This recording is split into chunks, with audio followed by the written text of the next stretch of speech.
What's going on, everybody? Thank you very much for coming and hanging out with me on this episode of Experimenting with Kenny.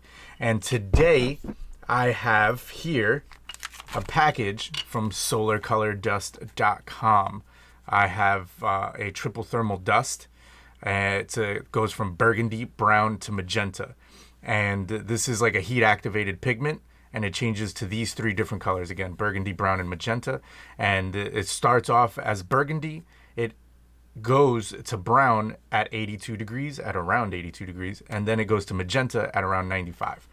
So that's something to keep in mind. Again, this is best worked on a white surface. So you can put this on a white t-shirt, you can put this on white sneakers, you can put this on white anything as long as it's white. So you guessed it, white. White.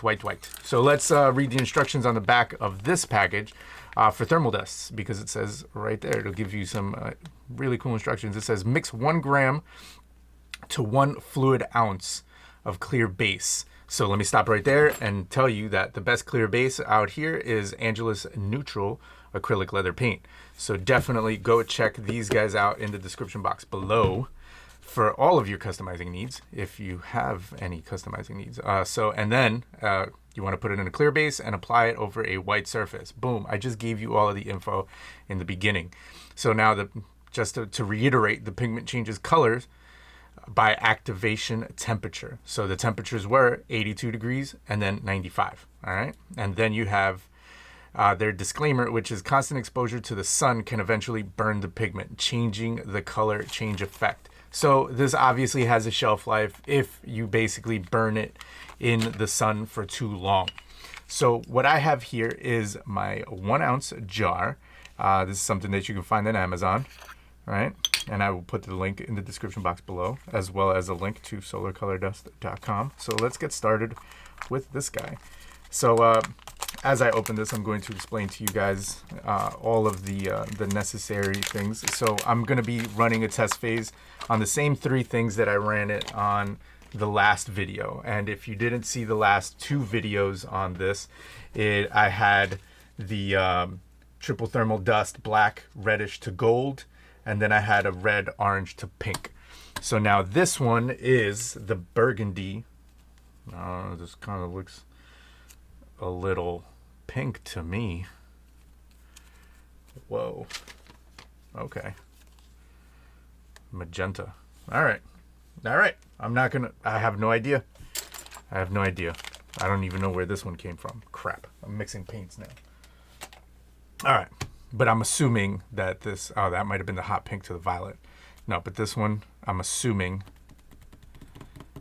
yes, that one was the hot pink to the violet, the one I just pulled out. This one is the burgundy brown to magenta. So, all right. Let me just double check. This is a cold piece of material. So yeah. All right. Let's get started. I'm going to take this guy, my scooper. Right. So I don't necessarily remember where I was, only because I didn't clean my airbrush. So now that it is sufficiently clean, or I would like to think that it's super clean, I'm going to be mixing this here paint with this here mini shovel. Sorry, this here pigment with this mini shovel. Ah, crap. I suck at this. All right, let's see what happens on my finger before I do anything. And when I meant finger, I meant palm. So now that I have smeared it all over I can see the tones. That's cool. That's very cool. All right, so you can see how significant the color shift is right there. I bet you it's gonna get only darker because it's a magenta. All right. So now that I have officially ruined my table, let us get started with everything. Oh wait, not let us get started. Let's get started mixing the neutral paint inside of here. So I'm going to go about halfway, right there. And then I'm going to take my paintbrush and I'm going to start mixing this mamma jamma together. pardon my voice, but I am catching a cold. Thomas has been doing nothing but sneezing and coughing everywhere, and he is the worst when it comes to anything and everything. Just kidding. No, I'm not. Alright, so as you can see, that it's very clumpy. So what I'm going to do is I'm going to add a little bit more. Well, is it viscous? Is it viscous? Yes, it is. Alright. It's movable. But once this happens, alright, so now that we've reached this part, and too bad I cannot fast forward it, what I'm going to do is I'm going to ask you to, if you find any of our videos informative at all, especially this series of experimenting with Kenny, if you find them informative, please hit that like button. Don't forget to subscribe, as well as hit the notification bell to be notified of any future and upcoming videos that we are posting, especially in the experimental series for this solar color dust and any other experiments that we do have, because I do have a lot of videos that we're posting and we're going to be putting out there.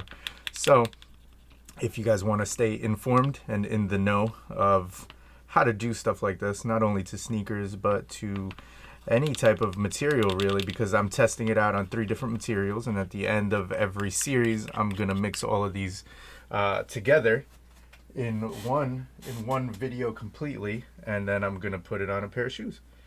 So there you have it. At the end of this series, which is only probably about like three more shoes, like 3 more colors, I would say, for this particular color, I'm going to do a video.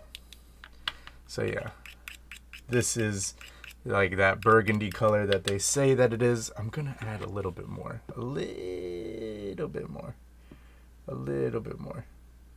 So if you previously saw that the last video that we made on the which one was it?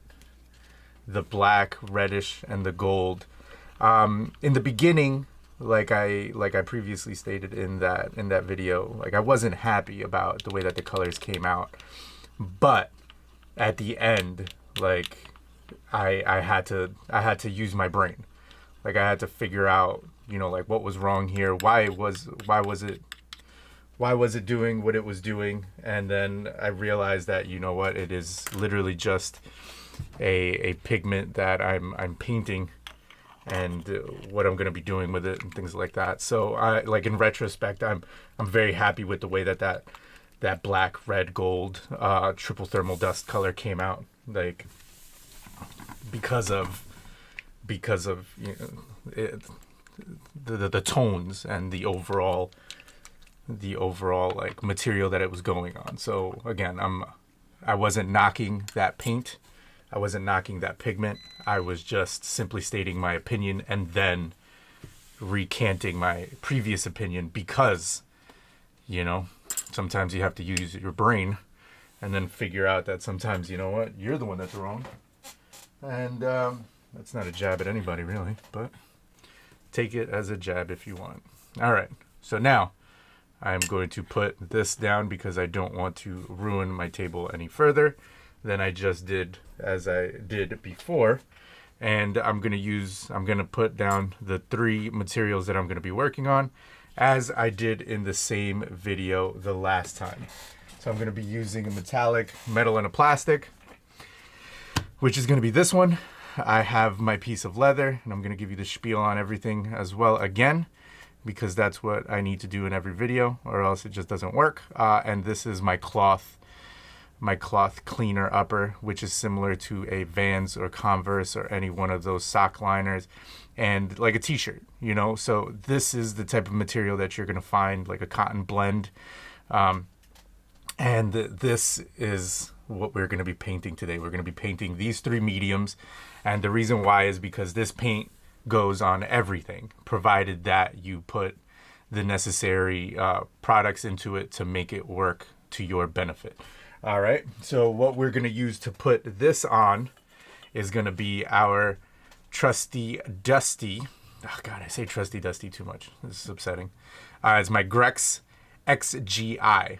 I got this courtesy of our friends over at Angelus. We got this courtesy of our friends over at Angelus. So definitely go check this out. Oh my God, I have to wash my hands. This is going to give me cancer. I don't know. It says to wash immediately, but who does that? All right, so I'm going to put my paint inside of the well, and then I'm going to get started. This XGI, by the way, pushes this paint like it's nobody's business. I really, really, really swear by this thing. It has helped us immensely, and other customizers. This particular one has helped one particular customizer that I know on one occasion. But I will not say his name, and he is awesome, and I like him. Because I don't want to make him feel bad, but I already made him feel bad just by listening to this. You suck. Okay, so I love him, by the way. He's a great guy. Okay, so I'm going to be putting a couple of coats on each of these just to see how it's going to pan out. And again, this is activated by heat. All right. So since this is activated by heat, this is going to be your first coat, and this is what it's going to go on. Remember that they recommend putting this on white surfaces, right? So that you get the max out of the color that you're putting it on, right? So if you're putting this on a white, you're going to put this on a white surface. If you're going to put it on like a black surface, chances of you seeing it are going to be slim to none. You know what? I do have black, and I'm going to show you what it looks like on black, because I have nothing better to do with my life than show you guys stuff that I learn. And again, since this is experimenting with Kenny, let's continue the experiment, right? Let's continue that experiment. This is a black piece of leather, if you can see. This is also cured leather. Let's put it on. Oh, it goes on. You can see it.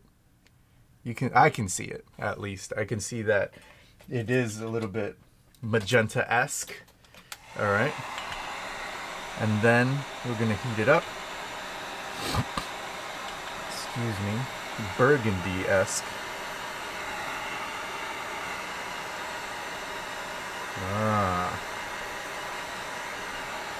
Where's the brown?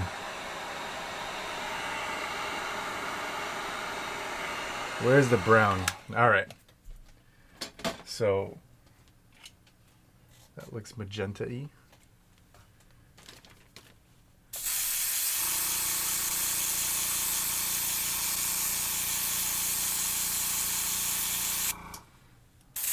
Okay. There's your burgundy. There's the burgundy on the black. And then there's the burgundy on the metallic plastic plate. I'm just going to say that, metallic plastic plate, because it just seems easier for me to say stuff like that. All right. So now we're going to hit the heat to it. Where is the brown? So, I mean, you can see that there's a little bit there. It's got like a pinkish tone, but you can't use this. This is garbage. Can't use black. You got to use the white.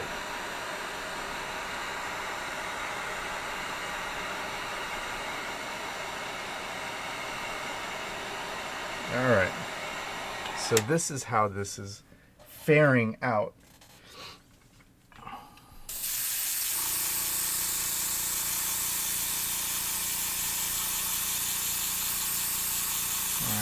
There you go. You got that magenta color. Sorry, the burgundy color. And the magenta is a separate color. Maybe I'm becoming colorblind. I don't know. But no, that's definitely like a burgundy-esque color.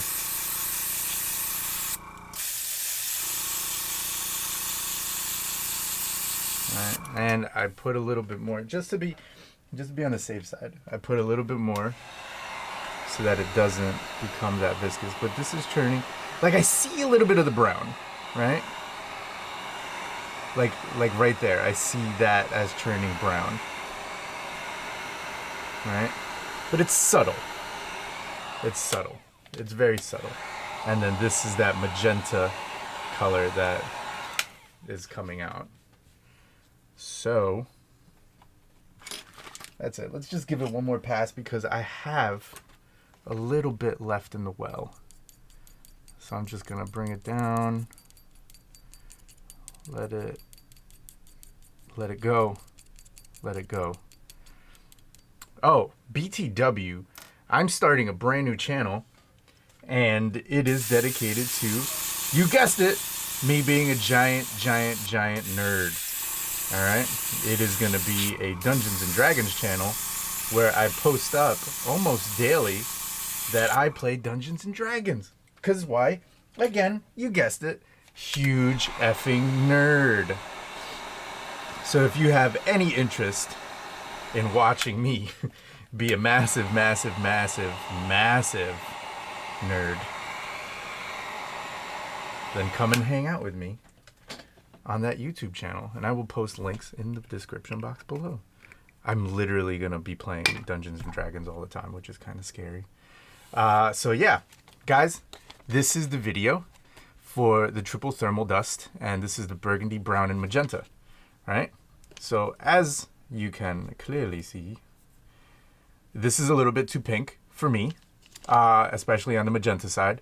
I do like it. I do like the way that it comes out. I do like the two visible colors that I did get to see, which were the like that burgundy color. That burgundy color is nice. So it kind of reminds me of that red that we saw in the other video, which is the black, reddish, and the gold. Like, I'm a fan of it. So I like it.